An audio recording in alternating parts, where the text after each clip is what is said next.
السلام علیکم عزیز طلباء، آج ہم 8ویں جماعت کی تاریخ اور شہریت اس سے تاریخ کا دوسرا سبق یورپ اور بھارت کا مطالعہ کریں۔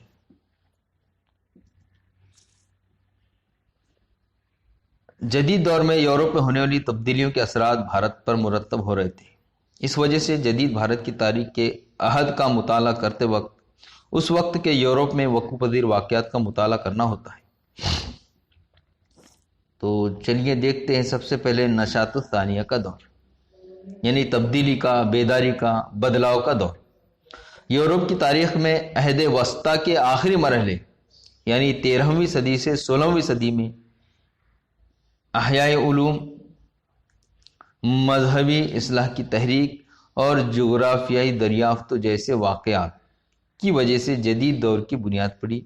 اسی بنا پر اس دور کو نشاط الثانیہ کا دور کہتے ہیں۔ یہ 3 اہم واقعات رونما ہوئے۔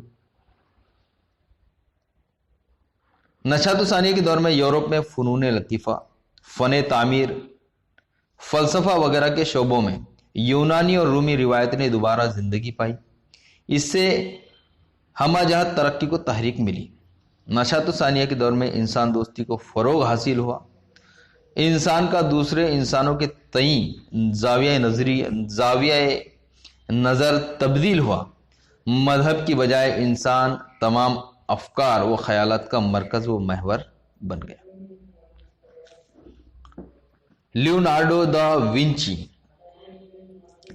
اسے نشاط الثانیہ کے دور کی 8 پہلو شخصیت مانا جاتا ہے۔ 8 پہلوؤں والا، 8 کونیاں۔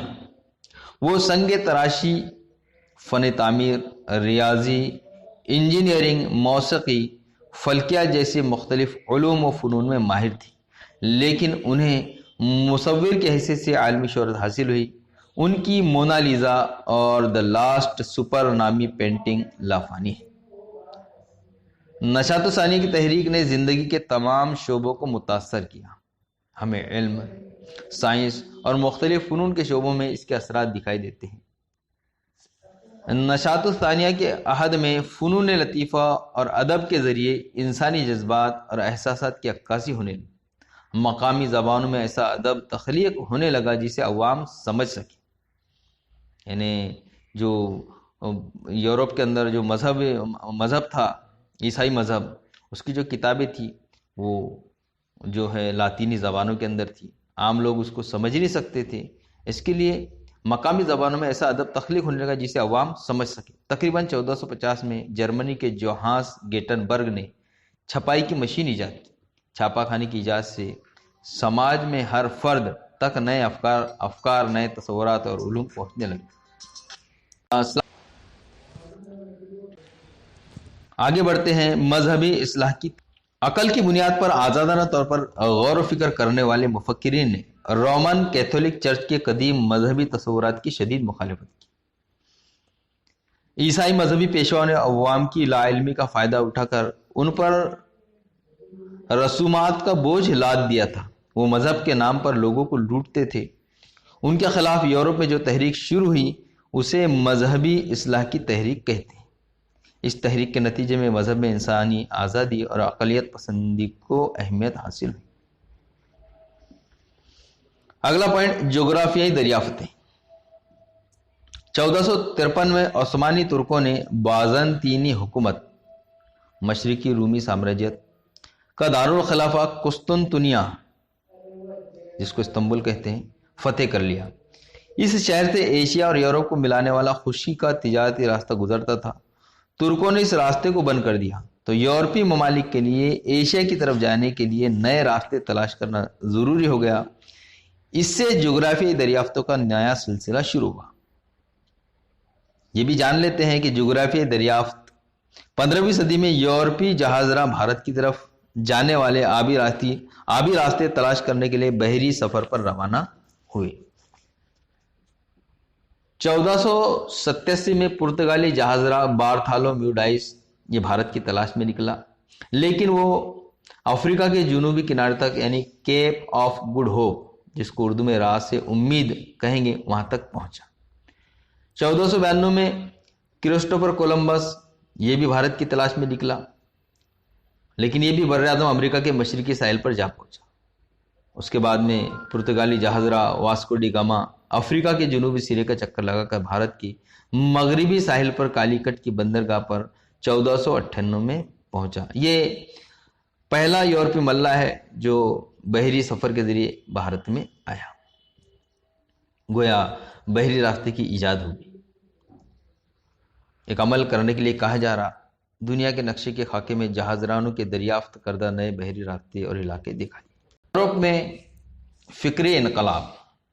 نشاط الثانیہ کے دور میں ہونے والی تبدیلیوں کی وجہ سے یورپ کی عہد وسطیٰ سے جدید عہد کی طرف پیش رفت ہوئی۔ اسی زمانے میں یورپ میں فکری انقلاب آیا۔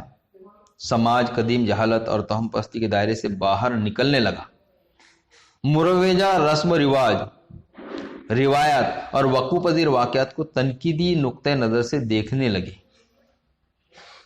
ان ساری تبدیلیوں کو فکری انقلاب کہا جاتا ہے۔ اس فکری انقلاب سے یورپ میں سائنس کے شعبوں میں تحقیقی عمل کو فروغ ہوا۔ سیاسی شعبوں میں انقلاب۔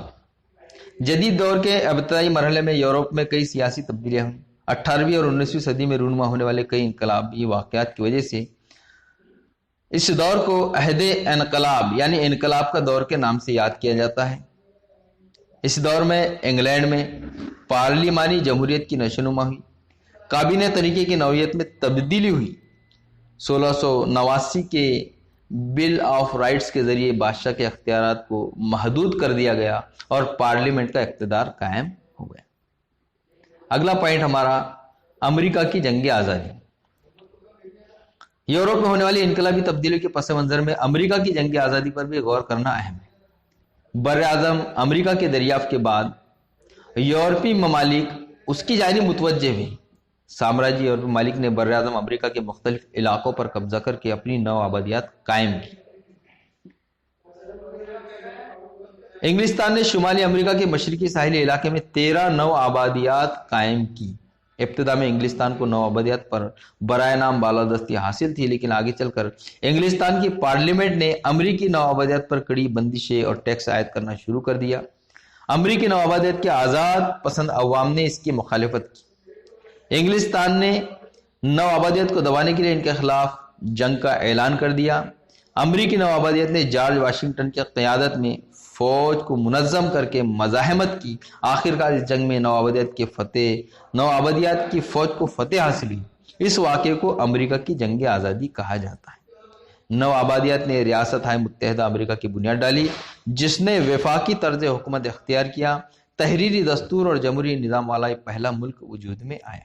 گویا امریکہ کی جنگ آزادی ہم آسان ایک لائن میں یہ سمجھیں گے کہ انگلستان نے وہاں پر اپنی نو آبادیات قائم کی، اور ان نو آبادیات کا جو نظام تھا اس نظام کے خلاف وہاں کے مقامی لوگوں نے جو ان کے خلاف جد و جہد کی اور اپنے ان نو آبادیات کو ان کے سامراجیت سے آزاد کرایا۔ یہ امریکہ کی جنگ آزادی کہلاتی ہے۔ دوسرا انقلاب، انقلاب فرانس۔ 1789 میں فرانس کے باشندوں نے وہاں کی مطلق العنان بادشاہت، من چاہی من مانی والی، ظلم جبر والی بادشاہت اور جاگیردارانہ نظام کے خلاف بغاوت کر دی اور عوامی جمہوریہ کی بنیاد ڈالی۔ اس واقعے کو انقلاب فرانس کے نام سے یاد کیا جاتا ہے۔ انقلاب فرانس نے دنیا کو آزادی، مساوات اور اخوت جیسے اقدار کا تحفہ دیا۔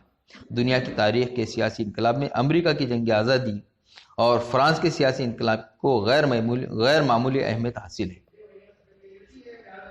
ایک انقلاب اور ہے، وہ ہے صنعتی انقلاب۔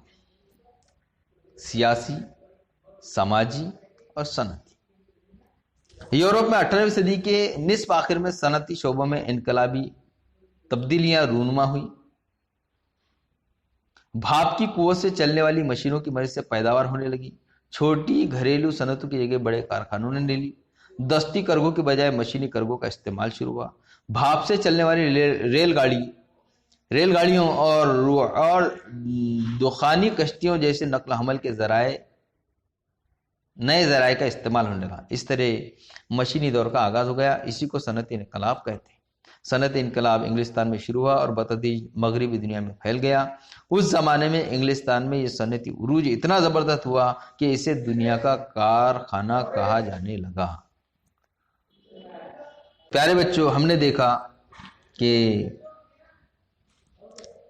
یورپ کے اندر 3 انقلاب رونما ہوئے۔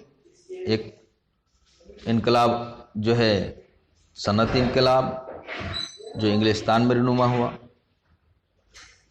سماجی انقلاب جو فرانس میں رونما ہوا، اور سیاسی انقلاب جو امریکہ کے اندر رونما ہوا۔ آج کے اس ویڈیو میں بس اتنا ہی، آگے پھر حاضر ہوں گے۔ اگر آپ کو ہمارا یہ ویڈیو پسند آیا ہو تو اس کو لائک کیجئے، شیئر کیجئے اور سبسکرائب کیجئے۔